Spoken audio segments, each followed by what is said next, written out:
हम लोग last time पढ़ रहे थे इंटीग्रेशन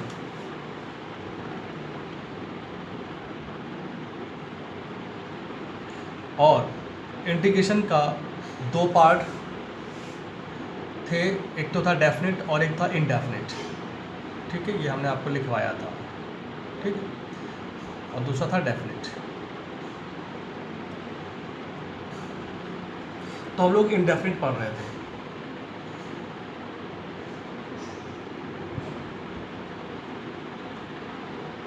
और इनडेफिनेट में हमने बहुत सारे आपको फार्मूले समझाए भी थे, बताए भी थे। उनमें से हमने कुछ प्रॉब्लम्स सॉल्व भी की थी। तो आज उनमें से हम एक सॉफ्ट टॉपिक लेते हुए उस पर कुछ न्यूमेरिकल सॉल्व करते हैं। जल्दी हमारे पास इंटीग्रेशन का जो बेसिक फार्मूला होता है बच्चों, वो होता है x की पावर n dx को हम लिख सकते हैं xn+1 अपॉन n+1। ठीक है, ये इंटीग्रेशन का फार्मूला होता है। तो आज हम एक नया सब टॉपिक पढ़ते हैं इसमें, इंटीग्रेशन बाय पार्ट। मतलब अगर दो फंक्शन का मल्टीप्लिकेशन हो और उनका इंटीग्रेशन करना हो, ऐसा हम लोगों ने डिफरेंशिएशन में पढ़ा था। ठीक है, बट यहाँ पर उसका फार्मूला चेंज होगा। तो now next topic is integration by parts. आज भर का और पेशेंस रख लीजिए, ये इंटीग्रेशन आज ख़त्म ही कर देंगे। बच्चों मान लीजिए कोई दो फंक्शन है u and v are two functions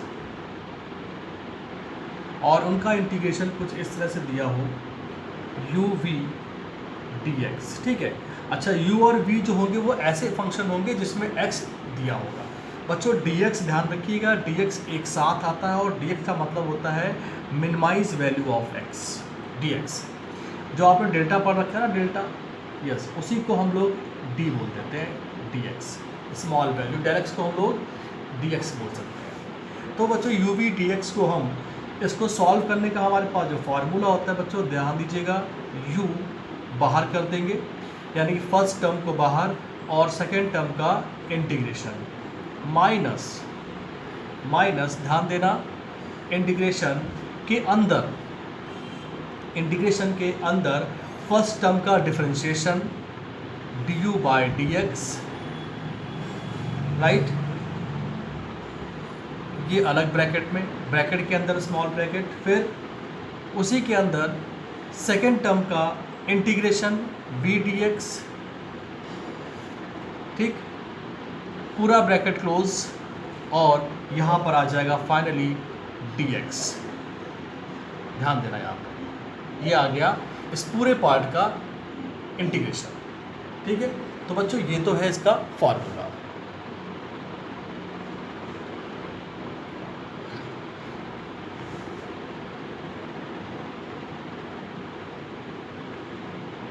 अब हम लोग इसको बच्चों सॉल्व करते हैं। इस पर एक बेस्ड प्रॉब्लम लेते हैं, सिंपल छोटी सी प्रॉब्लम लेते हैं और हम लोग सॉल्व करते हैं। देखिए मान लीजिए एग्जांपल हम लेते हैं एक,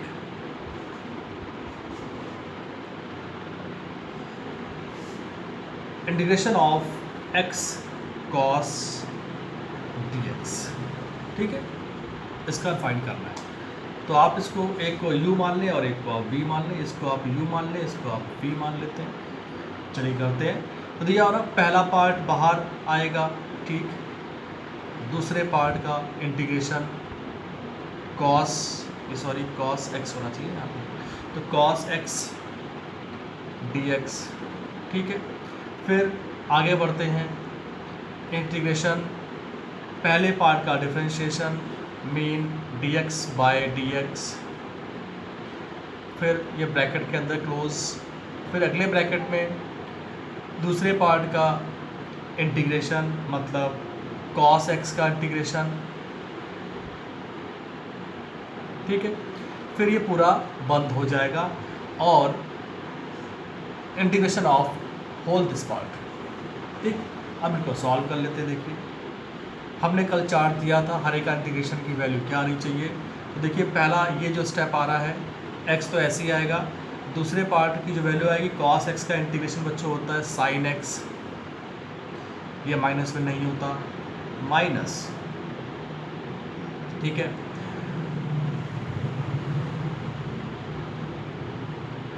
हाँ, आगे सॉल्व करते हैं बच्चों। dx का ये हो जाएगा 1, ठीक है। इसको हटाएंगे नहीं क्योंकि अभी तो अंदर ही कर रहे हैं हम लोग, तो इसकी वैल्यू आएगी 1। और फिर इंटीग्रेशन ऑफ cos dx का क्या आएगा बच्चों, sin x। ये तो पूरा अंदर का आ गया और बाहर ये लगा हुआ है dx। अब इसको आगे बच्चों बढ़ाते हैं, तो x sin x माइनस बच्चों sin x 1 तो कोई वैल्यू नहीं, 1 तो कांस्टेंट हो गया, इसको हम बाहर निकाल देंगे, बचा केवल sin x। sin x का इंटीग्रेशन होता है बच्चों माइनस cos x। और ये तो आप लगाना भूलेगा मत, constant, see this is called integration constant.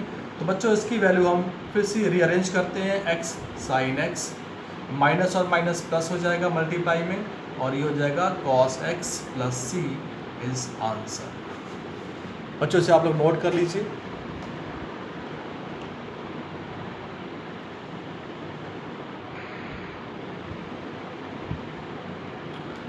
बच्चों उसी टॉपिक पर एक होमवर्क लिख लीजिए आप लोग। आज हम इसका फाइनली असाइनमेंट दे देंगे इंटीग्रेशन का based. Find the integration of x square plus 3 into log x dx। आपको ये सॉल्व करके लाना है, ठीक है। और हम लोग अब आगे बढ़ते हैं, next topic definite integral. Next topic is definite integral.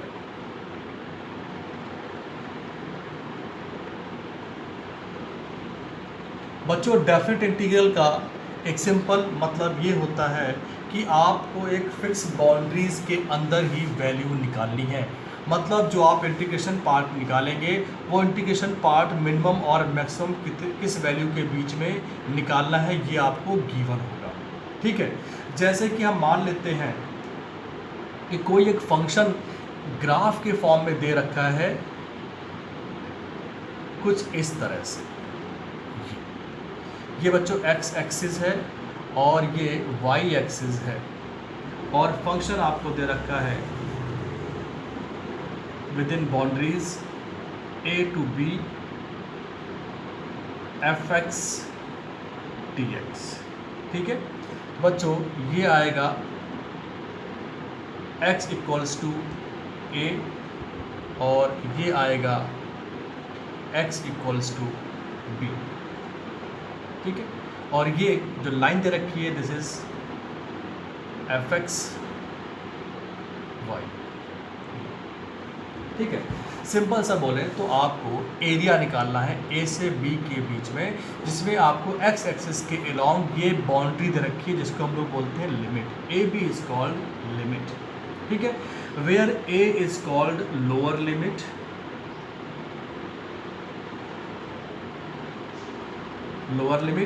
and b is called upper limit, upper limit of integration, ठीक है, राइट। तो बच्चों इसका जो सॉल्यूशन होगा वो कुछ इस तरह से होगा कि जब हम इसका इंटीग्रेशन निकाल लेंगे तो बच्चों हमें दो वैल्यू पुट करनी पड़ेंगी। तो ठीक है, तो आपने निकाल लिया फंक्शन, एक फंक्शन निकाला होगा, बट बारी बारी से हम लोग जब b और a पुट करेंगे तो पहले b पुट करेंगे उस फंक्शन में, फिर a पुट करेंगे। तो जब b पुट करेंगे तो फिर उसमें से माइनस करके फिर a पुट करके आंसर रख देंगे। तो एफ b यानी कि जो आपने फंक्शन एक निकाला है, पहले हमने उसमें वैल्यू b पुट करी है, फिर माइनस किया, फिर उसी फंक्शन में सेकेंड टाइम हमने a पुट कर दिया, a की वैल्यू पुट कर दी। तो बच्चों ये है इसका फार्मूला और इसी को हम लोग बोलते हैं डेफिनिट वैल्यूज।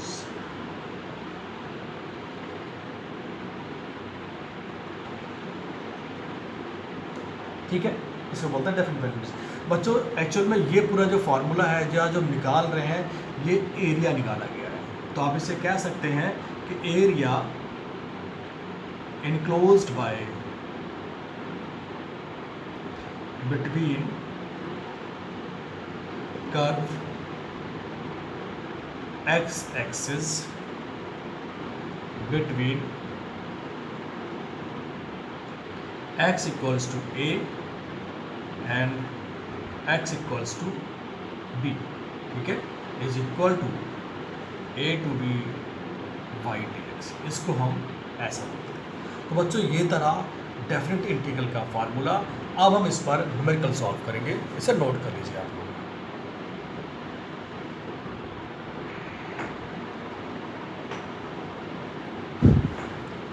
तो बच्चों अब हम पढ़ने आ रहे हैं डेफिनेट इंटीग्रल्स पर प्रॉब्लम्स। देखिए question, integration of sine x D x with in limit 0 to π/2, 0 to π/2। तो बच्चों देखो, सबसे पहले हम निकालते हैं इस साइन एक्स का इंटीग्रेशन। तो बच्चों ये आता है माइनस कॉस एक्स, और लिमिट अभी रहने देते हैं 0 to π/2। अब बारी आती है इन लिमिट्स को रखने की। This is lower limit, this is upper limit. तो अपर लिमिट को रखते हैं पहले, और माइनस हम लेते हैं बाहर कॉमन। तो पहले x की जगह पर हम π/2 रखते हैं, तो cos π/2, फिर लगाते हैं माइनस, फिर हम x की जगह पर रखते हैं 0 cos 0। तो बच्चों cos π/2 की वैल्यू होती है 0 और cos 0 की वैल्यू होती है 1। तो ये 1 और ये -1 हो जाएगा +1, ये 1 आंसर आ जाएगा, ठीक है। अब ऐसे ही सेकंड क्वेश्चन लेते हैं। Integration 1 to 3 e⁻x + 2 dx is equal to, ठीक है, सॉल्व करते हैं। ex + 2 को हम सॉल्व करें सबसे पहले।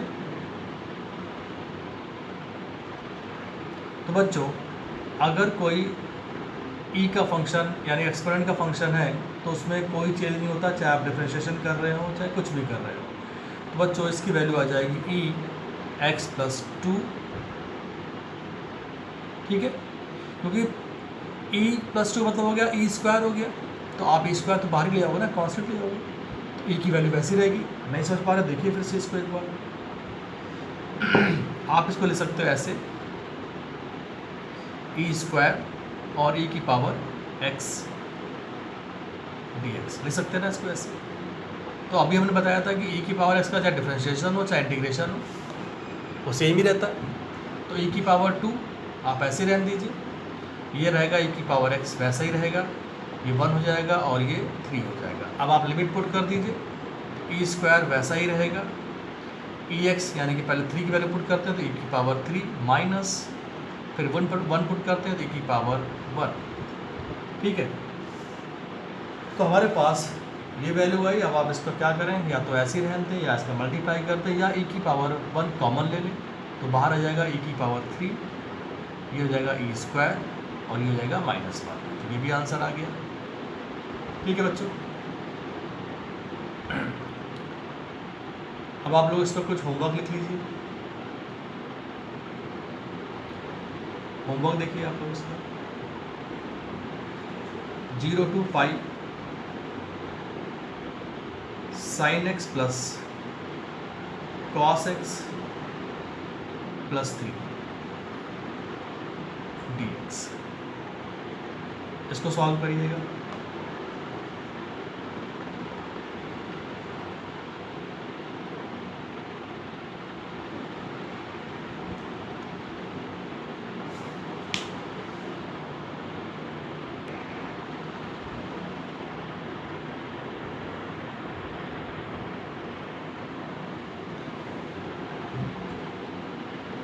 हाँ तो बच्चों, some properties of definite integration, some properties, ध्यान देना यहाँ पर। हम किसी भी इंटीग्रेशन जो कि डेफिनेट इंटीग्रेशन हो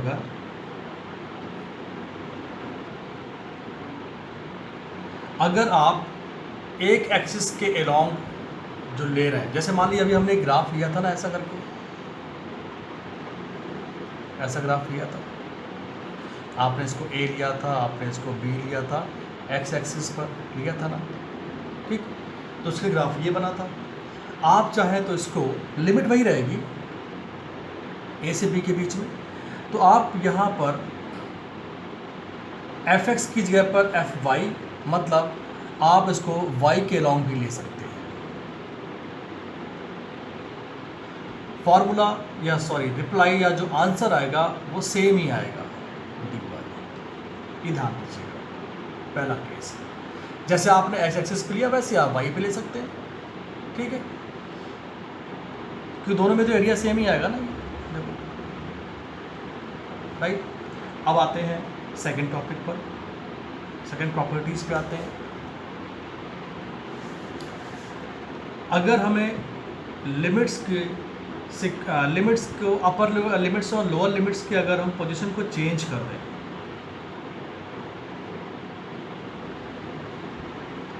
तो हमें माइनस लगाना पड़ेगा।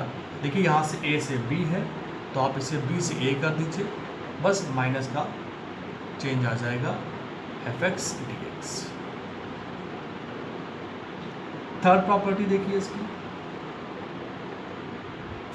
अगर हमें इस लिमिट के बीच में कोई और लिमिट भी पुट करनी है, मान लीजिए किसी और लिमिट को इंट्रोड्यूस करना है, कोई हो सकता है कि सीक्वेंस आ रहा हो या हमें बनाना पड़ जाए किसी वैल्यू को सेटिस्फाई करने के लिए, तो हम चाहें तो इन ए बी वैल्यू के बीच में भी कोई वैल्यू रख सकते हैं और इनको बिना डिस्टर्ब किए हुए। तो देखिए कैसे, मान लीजिए हमने सी इंट्रोड्यूस कराया, ए टू सी, ठीक है, F X D X plus C to B F X D X, ठीक है।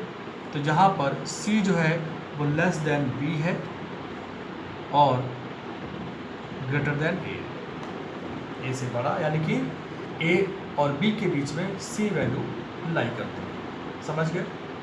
इसे नोट कर लीजिए। अभी दो और बची प्रॉपर्टीज।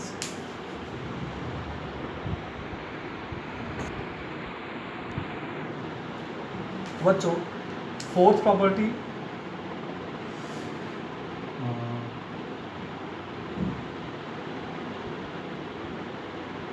वो प्रॉपर्टी किसी काम के नहीं, छोड़िए उसको, हमारे वो टॉपिक में नहीं आती। चलिए आगे बढ़ते हैं।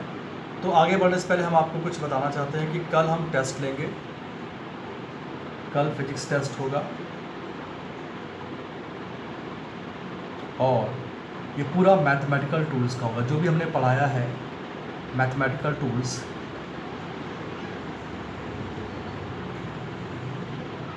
ठीक है, होल सिलेबस टेस्ट होगा इसका, होल मैथमेटिकल टूल्स का हम कल टेस्ट लेंगे।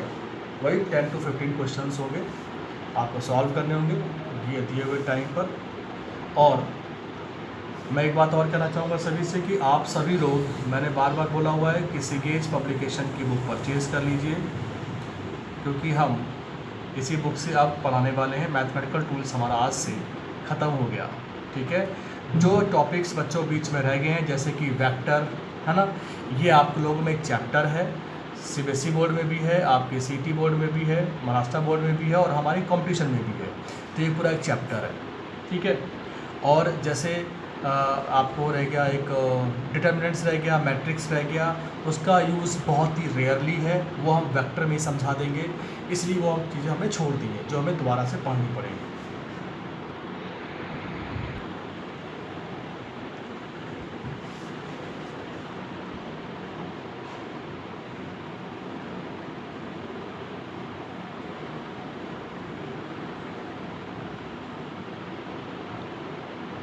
अब मैथ के टेस्ट के लिए आप सर से पूछ लेना कि टेस्ट अभी आज क्लास उनकी होगी ना, तो पूछ लेना एक बार टेस्ट का है कि नहीं। फिलहाल मेरा तो टेस्ट है, कंफर्म है। और टेस्ट जितने भी टेस्ट आपको देनी पड़ेगी, कल कोई क्लास थोड़ी है, आप लोग टेस्ट दे दो। बस एक रिवीजन होता है, हमारा इवैल्यूएशन आपकी मार्क्स पर नहीं है, हमारा इवैल्यूएशन आपकी प्रिपरेशन पर है कि आपने अगर प्रिपेयर किया होगा तो आप 15 में से 10 क्वेश्चन करेंगे, नहीं किया होगा तो आप एक भी नहीं कर पाएंगे। तो हम केवल चाहते हैं कि आप प्रिपेयर हमेशा तैयार रखें। तो बच्चों क्वेश्चन है, लास्ट क्वेश्चन है आपके मैथमेटिकल टूल का, इन टॉपिक इंटीग्रेशन का। Find the area enclosed bye, find the area enclosed by line y equals to 3x plus 4 between x equals to 1 and x equals to